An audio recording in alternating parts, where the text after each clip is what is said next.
Okay, magandang araw uli sa kanilang lahat. Gagawin na natin yung actual ng two motors are separately started and stopped. Ito ngayon yung ladder diagram, ito ngayon yung power circuit. So ang gagawin natin, unahin muna natin yung ladder diagram. So meron number yan, procedure number 1, pag nag-umpisa ka sa line 1, stop hanggang sa line 2 yan. Pag natapos yan, then procedure number 2, stop hanggang sa line 2. Procedure number 3, red bulb, line 2. Procedure number 4, orange pilot lamp, then orange pilot lamp, line 2. Okay, ito na ngayon yung gagamitin natin sa stop start para sa motor number 1. Kakabit na natin.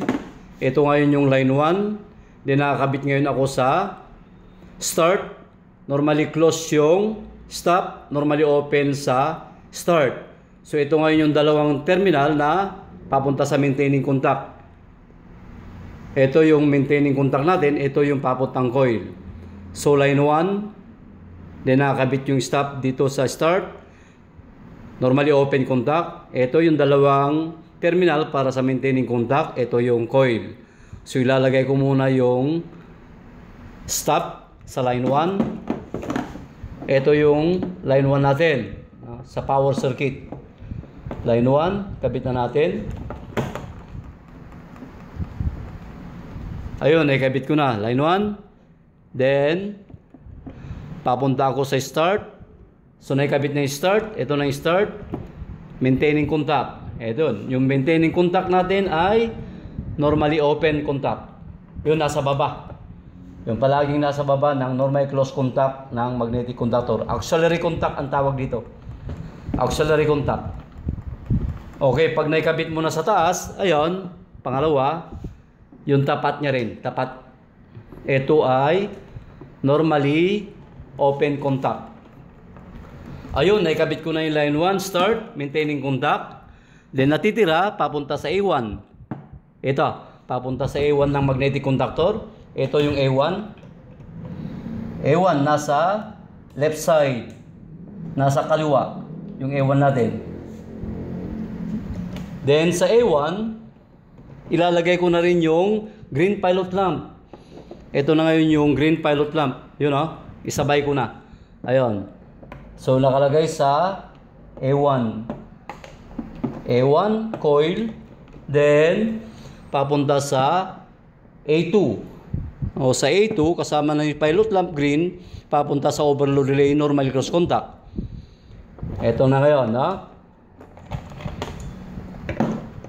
Ito, nilalagay na natin.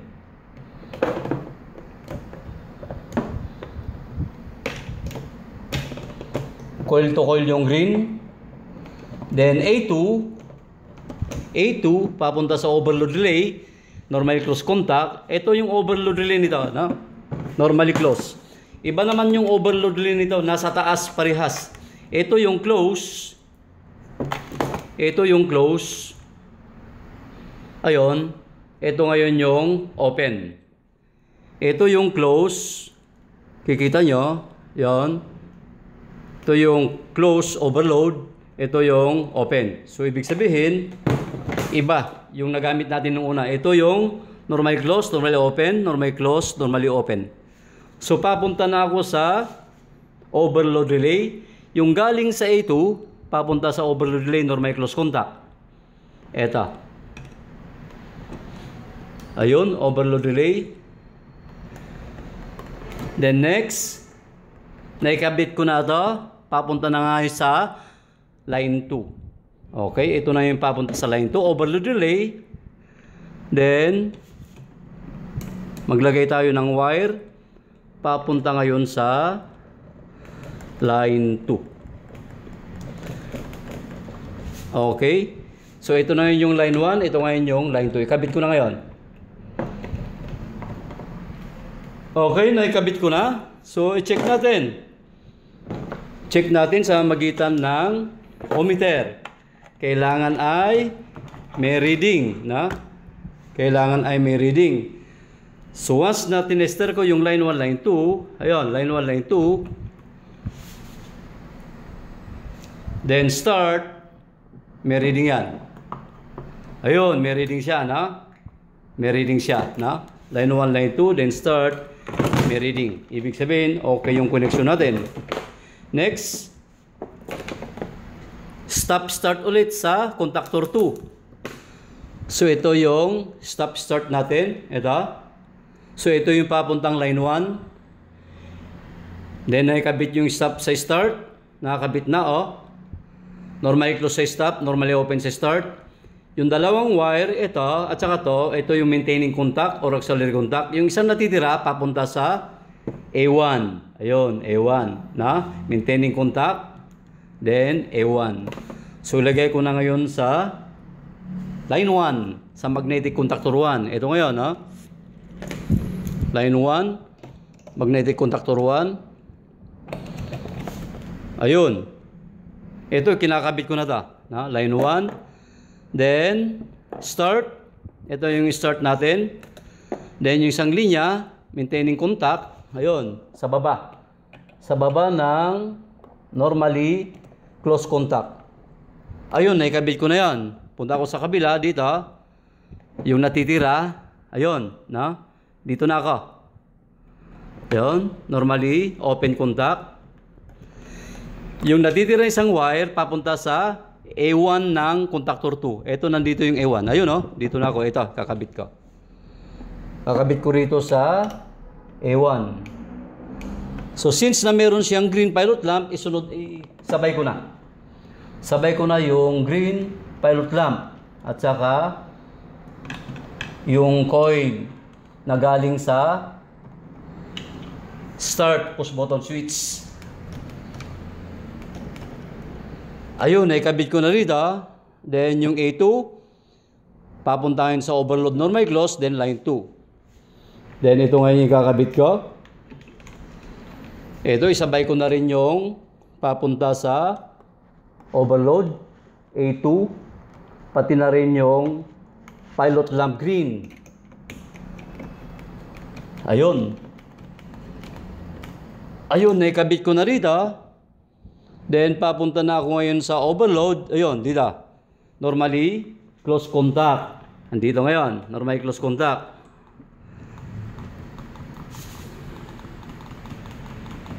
Ayun, nakabit na ngayon. Nandito na ako. Papunta na ako sa line 2. No? Papunta na ako ngayon sa line 2. Ito na.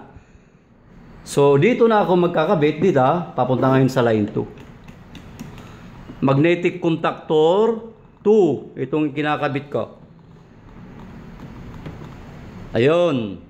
Then, papunta ngayon sa line 2, line 1, line 2. Dahil single phase lang naman tayo, so dalawa lang yung gagamitin natin. Line 1, line 2. Okay? Line 1, line 2. Line 1, line 2. Then, check natin. So, i-check natin ulit ng tester. Tingnan natin kung tama yung wiring natin. Check natin. Mababasa natin yung coil. Ayun, na? Then, start. I-start mo kung gumagana. May follow resistance reading. Ayun, may resistance reading. Ang nare-reading natin ay yung coil ng magnetic contactor 2. So, ibig sabihin, tama. So, nailagay natin yung procedure 1 and 2. Pupunta tayo ngayon sa red pilot lamp sa contactor 1, C1. Ayun, oh, procedure number 3. Kabit natin yung red. So, kailangan ay may jumper tayo sa line 1. Ayun, jumper sa line 1 sa normal close contact. Ito. Ito yung line 1. Ito yung normal close contact. Then, mag-jumper tayo. Lagay tayo ng jumper. Ayun. So, normal close contact. I-jumper natin sa line 1. Ito yung line 1 niya kanina.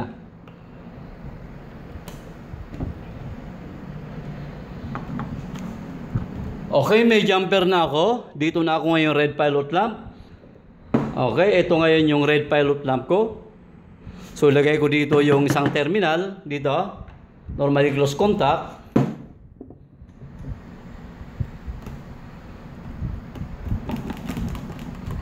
Then, papunta ngayon sa line 2. Okay? So, papunta ngayon sa line 2 yung red natin.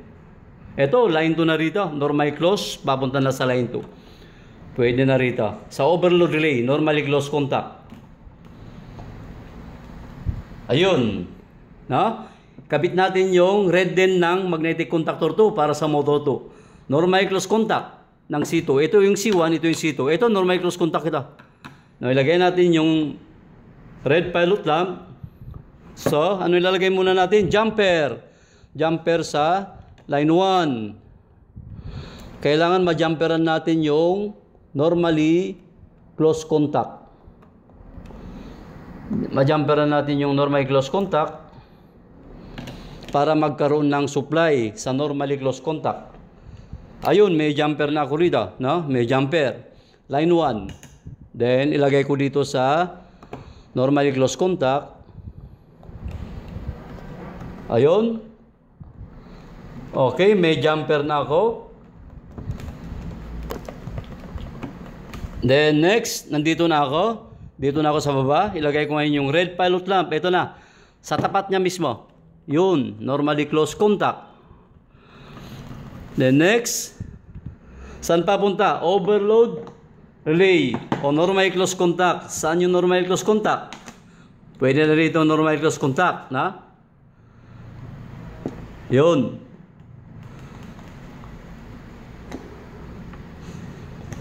Okay, next. Lagay natin yung fault orange. So maghanap tayo ng normally open contact. Ito ngayon normally open contact. Ito yung normally close, ito yung normally open.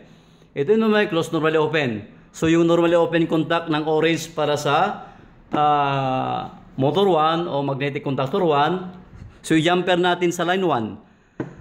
Mag-jumper tayo sa line 1, ha? So, kailangan ay i-jumper natin sa line 1. Normally, open. Okay, nag-jumper ako sa line 1. Ayun, jumper sa line 1. Hanapin ko yung normally open contact ng overload. Ito yung normally open contact. So, i-jumper ko ngayon dito. Yung galing sa line 1, no? So, naglagay ako ng jumper galing sa line 1. Ayon, imbis na dito, maraming wire dito, pwede na rito kasi may jumper na rin ako. So, paglagay yung jumper, dito ngayon ako sa baba. No? Yung orange na, yung fault. Ito na. So, ibig sabihin, lagay ko na rito yung fault, orange, normally open, nandito na po ako. No? Ito ngayon yung bulb ko. No? Normally open, fault, papunta ngayon sa line 2. Asan yung line 2? Pwede na rito sa normally close contact, papunta sa line 2, overload relay. Ayun, no? Papunta na sa line 2. Papunta na sa line 2. So, ito ngayon yung red pilot lamp. Then, we have the orange pilot lamp. Ito yung jumper. Ganon din sa kabila. So, magnetic contactor 2, ito ngayon, may jumper na naman ako. Naglagay ako sa jumper sa line 1. Ito, may jumper. Dito, line 1. Papunta sa overload normally open contact. Ito yung normally open contact na overload.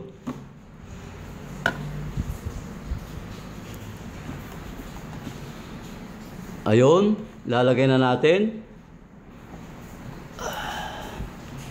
Ayun. No?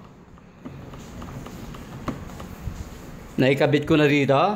Ito ngayon yung orange pilot lamp ko. Ilalagay ko na rito sa normally open. Ayun, nandito na ako. Normally open contact. Then, papunta na ako ngayon sa line 2. Nandito na, oh. Ito yung papunta sa line 2. Yun, line 2. Pwede ko nang ilagay dito. Yun. Okay, ito yung orange pilot lamp. Ayun, naikabit na natin ngayon yung orange pilot lamp, contactor 1, motor 1, orange pilot lamp, contactor 2. Okay, check natin ngayon yung circuito natin. Dapat may follow dahil may red na tayo. Nailagay natin yung red pilot lamp. So, nakadirekta yung red, may palo siya.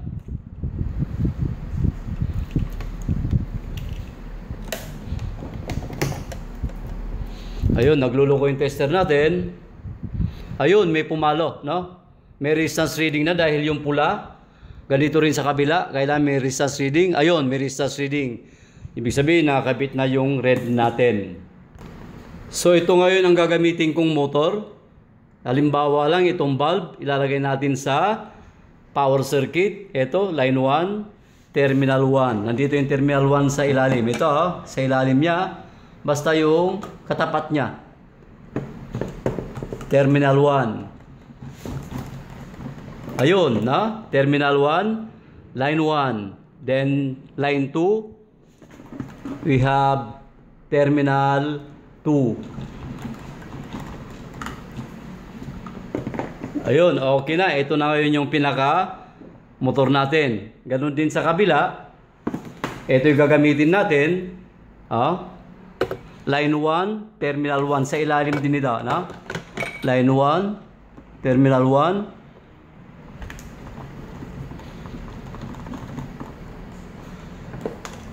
Then, line 2, terminal 2.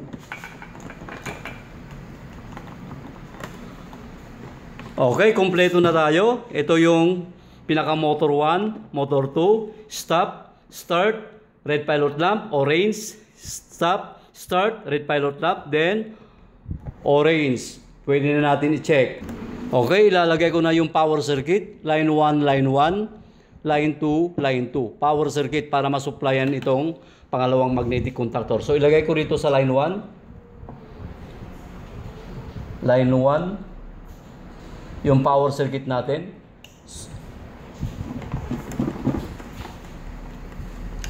Ayun ang line 1, no? Line 1 ikabit ko na dito sa magnetic contactor 2. Line 1 pa rin, no? Line 1 to line 1.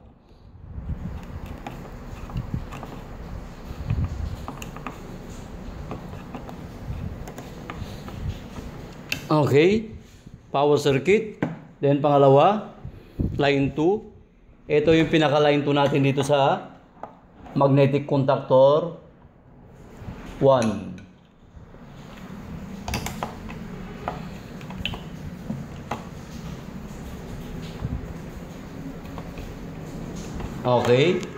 Power circuit. Ayun, ikabit natin dito. Line 2.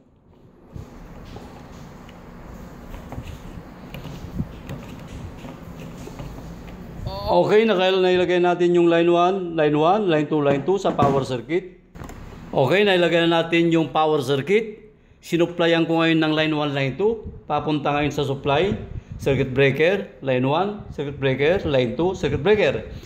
Pwede rin gawin 3-phase to, kaya lang single phase yung ginagawa natin. Lagyan lang ng isang linya pagka 3-phase yan.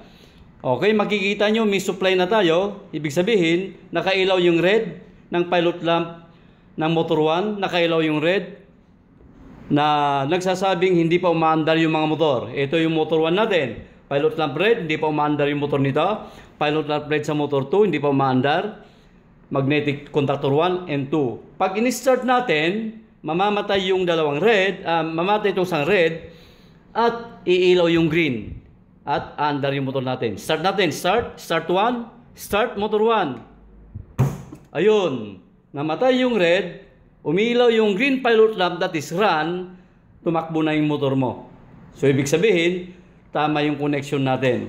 So, that is motor number 1. I-stop natin. Stop. Just push the stop push motor switch. Ayun. I-start ko yung motor 2. Start motor 2, yung sarili niyang start. Ayun. Namatay yung red, umilaw yung green pilot lamp. Siya nagsasabi na umandar na yung motor. Okay? Then, i-stop natin. Stop. Okay, pwede natin paandarin na dalawa. Start motor 1. Ayun, namatay yung red, umilaw yung green, umandar yung motor. Start motor number 2. Start motor number 2. Ayun, namatay yung red, umilaw yung green, nagsabing umandar yung motor. Umandar na yung dalawang motor. Ngayon, paano mag-operate yung overload relay? Ito yung orange. Ito yung orange. Once na nagkaroon ng problema yung motor o na-overload, so iinit yung windings, madadama ngayon yung overload relay yung init, mag-trip off yung overload relay, yung normally closed conduct. Ibig sabihin, pagka nag-trip off yan, iilaw ngayon yung orange pilot lamp. Tingnan nyo ha. Yun, namatay yung magnetic conductor dahil nag-open yung normal close, umilaw yun. Orange pilot lamp. Ganon din sa kabila. O, umaandar yung motor. Pagka nag-trip off ito, nagkaroon ng problema yung motor, ayun, bumitaw. Ayun, umilaw yung orange pilot lamp na nagsabi na may problema yung motor. So, ang gagawin natin, i-reset uli natin, reset, para mamatay yung orange. Halimbawa, kailangan i-troubleshoot muna natin yung motor bago natin reset. Ito yung reset niya. Reset. Ayun, umilaw ulit yung red. Reset. Pag reset, kung mamatay yung orange, ilaw ulit yung red. So, ayun ang principle of operation. Maraming salamat. At sana ay meron tayong natutunan kahit pang sariling kaalaman lamang, pandagdag kaalaman. Sa susunod ulit, tayo ay gagawa ulit ng ibang connection para sa magnetic contactor.